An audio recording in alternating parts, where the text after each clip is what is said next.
Welcome back to another episode of Rock Boys Football. Dill, it is late out here on the East Coast, but there ain't nothing I'd rather be doing early Saturday morning than breaking down a performance from USC, specifically in the second half. Like, this is what this team is capable of. And Dill, we're Michigan fans. We know what USC is capable of because they put belt to bottom on us a couple of weeks ago.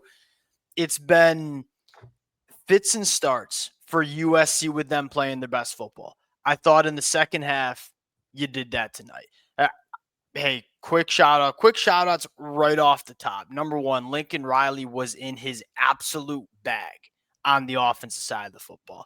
I thought Jaden looked a heck of a lot sharper than he did last weekend on the road at Nebraska. And Bill, my biggest takeaway, the defense and the adjustments that we saw. They'll look at the first two drives for Northwestern. They went right down the field and scored points. They scored 3 points the rest of the football game. Dan Lynn doing some fun things schematically that I want to talk about. We got plenty to get into, plenty of notes I want to get off my chest before we do. And as always, the USC fans, appreciate you guys. And we say it all the time. It's fun talking. Well, and it's fun, period, talking about this team. Y'all know that. But more specifically, it's fun talking about this team when they play to the level that we know they're capable of playing to. Appreciate you guys rocking with the boys late night. If y'all do enjoy the content, consider subscribing to the channel. This fan base continues to show a ton of love to the boys. Though, without further ado, I'll put you on the tee box here.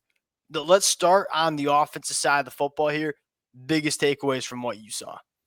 Yeah, it's probably getting the two big dogs involved, like Mekhi Lemon, Jacoby Lane, both kind of going. I think you see how much better Jaden looks, frankly. And it's been a little inconsistent, I feel like, since Jacoby Lane's come back. Like, Yep. I mean, you've had games where Mekhi Lemon's probably not getting the touches he needs. You've had Jacoby Lane having games not getting the touches he probably should be getting.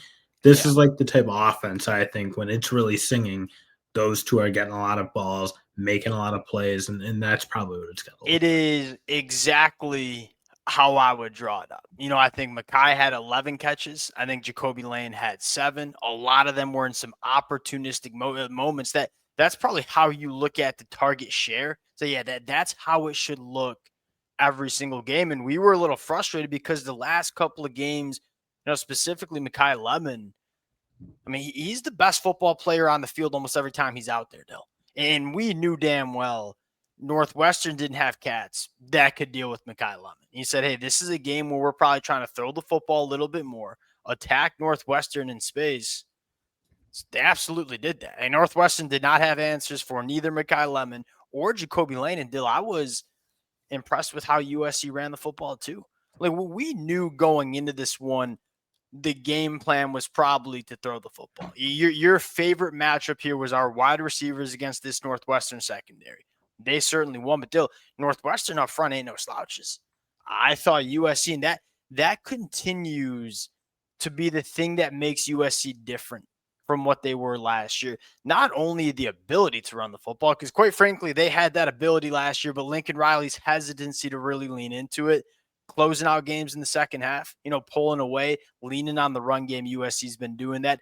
I do want to ask you about Jaden, because that was another storyline. I mean, coming out of that Nebraska win, my most impressive takeaway was USC went on the road to Nebraska, got their worst performance of the year from Jaden, and still won that football game. But the big question was, hey, short turnaround, what is Jaden going to look like Friday night against Northwestern?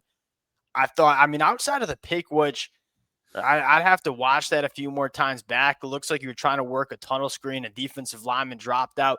Look, there's no excuses for turnovers ever. I'm sure that's what Jaden would say, Lincoln Riley would say. A little bit of a freak play there, and shout out Jaden because he made up for it on that play. How would you evaluate what you saw from Jaden here? Yeah, he was dying. I mean, he awesome. looked like he kind of looked earlier in this year because he did go through a little period in the middle, maybe where it wasn't singing the same way. But I thought, again, like the composure was really good, being able to make some plays. Like, again, I feel like Northwestern was trying to come after him a little bit, heat him up, force him into some mistakes. Did a really good job getting outside the pocket, like just a really composed game. And when he plays that way and like plays a little slower. Like he just Yeah. looks really, really good, and he's looked really good all year. I'll say this: some tight window throws he made in that first half got a little bit easier in the second half. He made some high level tight window throws, some of which were off platform. This kid's got, I'll say it all. We said it all off season long too. Like the arm talent on this kid is certainly there. Can make all the throws. Did make most of the throws tonight against Northwestern. Really pleased with how he's balancing using his athleticism and legs. At times it's, hey, we're going to run the football. You're big body. You're 6'4", 220 plus. You're tough to bring down and a pretty damn good athlete. Go use your legs, especially in those red zone situations. You saw Jaden do that, but also just getting outside the pocket, right? USC's offensive line, I don't think it was perfect in pass protection. They got, so to speak, on some games and stunts that Northwestern ran. Jaden's really, really good at getting outside the pocket, keeping his eyes downfield, throwing off platform. That blend between using my athleticism to be a ball carrier, but also just using my athleticism to escape, get myself out of trouble, and push the ball downfield. But It's also the something. wideouts, like having a good sense, and Yeah, like I yeah. felt like that was a thing, like especially Jacoby Lane, like being able to present himself Yep. when the pocket broke down, get Yep. himself to the Yeah. and making some really good catches. Like it just felt very much more in sync than it probably has in the other, maybe against like frankly Nebraska and Notre Dame, where it didn't always feel like it was clicking like that. Again, talk about another thing that makes USC fundamentally different. Like Miller Moss didn't give you those things. If it wasn't perfect for Miller Moss, he was not getting himself out of trouble, getting outside the pocket and throwing off platform and being a difference maker. You've seen Jaden do that, but at the same time walk that line, man. Like we ain't putting the ball into that many times. Are we putting the ball in the harm's way? We ain't doing it too often. Hey, quick shout out to tight ends. Walker Lyons, sneaky, really big grab early in that game on a third down, contested spot. Jaden threw a really good ball. Both Walker Lyons and Lake McCree do an exceptional job in the run game too. And they get asked to do a lot of different things, whether it's more of that H-back look, in line, pull and play side, whatever they ask these tight ends to do in the run blocking department, they normally execute. Can I give one quick shout out and we'll move to the defense, which is probably the bigger storyline. So I apologize. We're 7.5 minutes in, haven't talked about the defense. And I was so fascinated when the USC fans who've been rocking with the boys for a while, we broke down the commitment of Elijah Vicona about 18 months ago, the summer of last year. They're like, ain't really sure what it's going to look like. It could go really well or it might just not work. Dill, I think they got a future left tackle there, man. And he looked good. Like he looks like he's gotten his body kind of in the right spot. Like when he Yeah. tried out there, I didn't really recognize him. I was like, who's this number 79 guy? He kind of looks like a left tackle. And he did play a really nice game. A guy who I wouldn't have thought would give him a ton of impact early in his career. Yeah. I mean, I don't know if it'll be next year, but somewhere down the line, I like what you, I mean, again, I'm going off a sample size of like 6 plays on that last drive. Liked what I saw. All right, defensive side of the football. Again, biggest storyline here. You made the adjustments. And sometimes we haven't seen that, right? I thought, hey, you saw some adjustments, really good adjustments last game against Nebraska. You saw some really good adjustments once again against Northwestern. I mean, my biggest critique against that loss against Illinois was, well, golly, we just were doing the same stuff all 4 quarters and kept getting our behinds beat. Like we made some adjustments. We fixed some things that we needed to fix. And I want to give Coach Danton Lynn some credit. And I've been critical at times, right? Said, hey, we have to figure out a way schematically to help this defense stop the run, to win on first and second down more. Because go back to the first 2 drives, like what was the storyline? Like Northwestern, 2nd and 6, 4-yard carry. Northwestern, another 4-yard carry, 3rd and 2. Northwestern moving the chains. You never got Northwestern into those uncomfortable down and distances. Well, after those first 2 drives, we started changing up the look.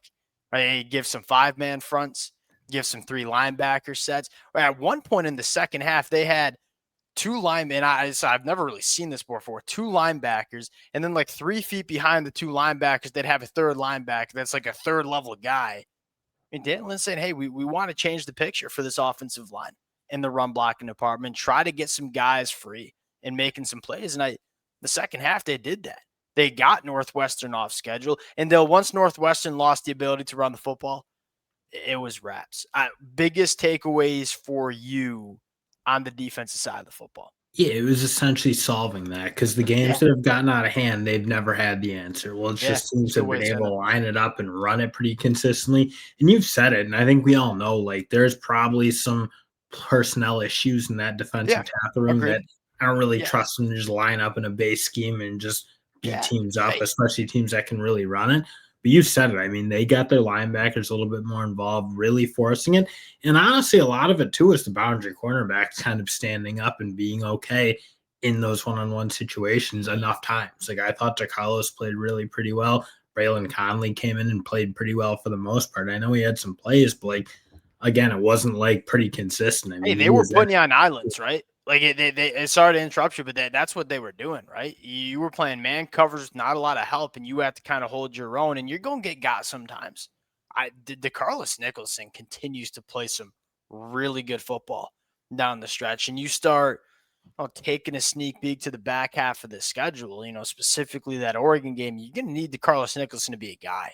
And I've really thought he was really good against Nebraska with some really good wide receivers. Thought he was really good. Thought he was really good against Notre Dame too. Thought he was really good tonight too. I have to point this out, right? Keyshawn Silver, one of, if not the best games that we saw. And again, is it as consistent as I would like? Is Keyshawn Silver the guy we thought we were going to get in the portal? No, probably not. But I thought Keyshawn Silver was pretty dang good tonight. Jakeem Stewart, I thought, had some moments. I thought the edge defenders were really, really solid against the run, which has been something that I've been a little critical of as well. I'm really excited to see Floyd Bukar get back. I'm really excited to see Jakeem Stewart, Carlin Jones. Hey, G.D. Abasiri, I think, he me was good. personally, hey, turning into the best defensive lineman that USC has right now. And again, that is what I want to stress to the USC fans. Like the reason I'm excited about this program is number one, the talent you have coming in 2026, right? The number one recruiting class in the country, specifically the line of scrimmage players you have coming in, guys like Tom and company, Luke Waffle, whatever it is. Now, G-Day's a year two cat. Jakeem Stewart's a year one cat. Floyd Ricardo's playing damn well before he got the injury. Like the young cats on this defensive line are starting to become the difference makers. And what's it going to look like in 2026 and in 2027? Because that is we're Michigan fans. This is exactly what we're telling each other. We're telling ourselves too. Is like you're starting to see the foundation. And do I think this USC team is good enough to win a national championship this year? Probably not. I think there's too many flaws. But I'm starting to look at the young nucleus of players we like. You're seeing that foundation that I like some spots where you just haven't seen it in the past. Like you've been able to try to convince yourself at certain points, like, yeah, our lines of scrimmage are going to be better. We're going to be better at certain spots. But like you just knew you weren't recruiting that way. You never really yeah. saw the green shoots in the first couple of And years. Lincoln Riley, you are starting to see guys just play better. I think they're getting you developed better. I never think had coaching better, all of it. you never had that foundation of young talent, right? It was always like plug and play stopgap guys that are play a year and then bounce out. It's like you see it now. You see the foundation getting built, and that's how you build a program up, man. Like this is not it's not a sport where you can snap your fingers and hit the portal and have it get you have to do it the right way if you want to win the way USC wants to win. I would argue you're starting to see the foundation a little bit. Any other shout outs you want to give? I think I'm tapped out. Probably Desmond Stevens. I think he has been playing quite well lately. I know there's like a couple plays, yeah, maybe you can argue, but like Yeah. I think his level has really picked up. I thought he had a really slow start to this year. I do think you're starting to get a really decent play out of Desmond Yeah, Stevens. he's another cat that it's a little bit more inconsistent than I would like. That's like the story of this USC defense in general. It's there, man. Like physically, that this kid's everything you want. Right now, it's about between the ears being more consistent. And you're right. You see a lot of good things. I mean, again, that Notre Dame game was his worst game of maybe his career, right? And so you want to see it more consistently, but that's another cat. Like add him to the year two crop of guys that you're looking at and saying, hey, there's there's something there with that guy. Ain't no question about it. And he's going to have to be the guy for USC next year, like him and Jaden Walker, right? All right. We'll pause it there. Appreciate you guys rocking with it. Well, what do we got here? 12:45. Ain't nothing I'd rather be doing on a late Friday night, Saturday morning. Appreciate you guys rocking with it. If y'all do enjoy the content, consider subscribing to the channel. We'll talk to y'all later. Peace.